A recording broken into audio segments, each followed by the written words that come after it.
আমার সন্তানের জন্য এই কোরআনটি সংগ্রহ করি। কোরআনটি আসলেই যে কেউ সহিশুদ্ধভাবে তেলাওয়াত করতে পারে, চেষ্টা করি। এই কোরআন আপনারা যদি অধ্যয়ন করেন, সহজভাবে ওনারা উপস্থাপন করেছেন, কোথায় কয় এলেপটি টানতে হবে সেই চিহ্নগুলো ব্যবহার করেছেন তারা। তো ইনারা যে ইন্ডিকেটরগুলো ব্যবহার করেছেন, এটা একবার যদি আমরা বুঝে নিই বা যে কোনো পাঠক যদি বুঝে নেই তাদের কাছ থেকে, তাহলে সহজেই তারা মাদের ব্যবহার, মাখরাদের ব্যবহার, কোথায় গুণনা করতে হবে, কোথায় কয় আলিফ টানতে হবে, কোথায় ছেড়ে দিতে হবে, এই উচ্চারণগুলো কিন্তু সহজে করতে পারবে।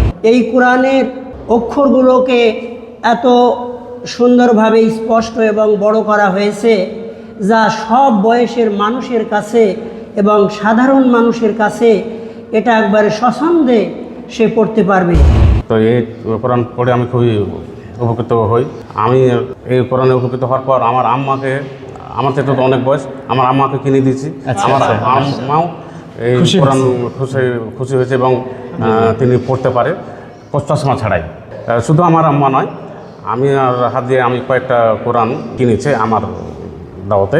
আচ্ছা, এবং তারাও উপকৃত হয়েছে। মাশাআল্লাহ, খুব ভালো লেগেছে এবং আমাকে ভালো লেগেছে, এবং প্রত্যেকেই আপনারা দর্শক মণ্ডলীতে আমি অনুরোধ করব আপনারা এই কোরআন মাজিদ নেবেন এবং খুব সহজভাবে সেটা আপনারা বুঝতে পারবেন, শিখতে পারবেন এবং পড়তে পারবেন।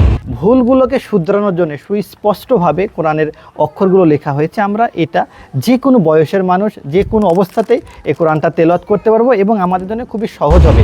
আমি সিরাজগঞ্জ থেকে কোরআনটি কেনার জন্য আজকে রাজশাহীতে উনাদের এখানে এসেছি, নওদাপাড়ায়। আমি কোরআনটির বিভিন্ন বিষয় বিভিন্ন পাতায় দেখতে পেলাম। এর মধ্যে অনন্য বৈশিষ্ট্য যা পেলাম, তাতে আমাদের সাধারণ মানুষের পাঠকের জন্য অত্যন্ত সুন্দর। অত্র কোরআনের তাজবিদের জন্য ব্যবহৃত সাংকেতিক চিহ্নের যে বিবরণ দেওয়া আছে, তাতে আমরা সবাই খুবই উপকৃত।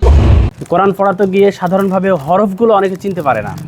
যেই সমাধানটা আদ-দাওয়া পাবলিকেশন অনেক চমৎকারভাবে উন্নত ফন্ট ব্যবহার করে তারা করেছে, পাশাপাশি চিহ্ন ব্যবহার করেছে তারা, 1 লেখা 2 লেখা, কয়ে কলকলা, ময়ে মোটা, গয়ে গুন্না, যেটা বাংলাদেশে এই প্রথম।